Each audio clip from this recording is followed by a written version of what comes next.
Hello everyone, আসসালামু আলাইকুম। আপনারা সবাই কেমন আছেন? আশা করছি সবাই ভালো আছেন। আজকে আমার হঠাৎ করে ভর্তা খেতে মনে যাচ্ছে, তার জন্য এখানে আমি ডাল সিদ্ধটা বসিয়ে দিয়েছি। আজকে আমি শুধু ডালের ভর্তা বানিয়ে নিব। প্রথমে এখানে ডালটাকে সিদ্ধ করে নিয়েছি। ডালটা সিদ্ধ হয়ে গেছে, তারপরে এখানে আমি শুকনো কলায় মরিচটা ভেজে নিয়েছি। মরিচ ভাজা হয়ে গেছে, তার সাথে আমি পেঁয়াজ কেটে নিয়েছি। সাথে এখানে মরিচটা লবণ দিয়ে সুন্দর করে কষিয়ে নিতে হবে। মায়েদের হাতের ভর্তার স্বাদই অন্যরকম।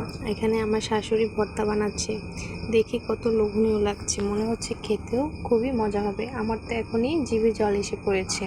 তারপরে দেখুন ভর্তাটা কত সুন্দর হয়েছে, দেখতেও খুবই লোভনীয় লাগছে।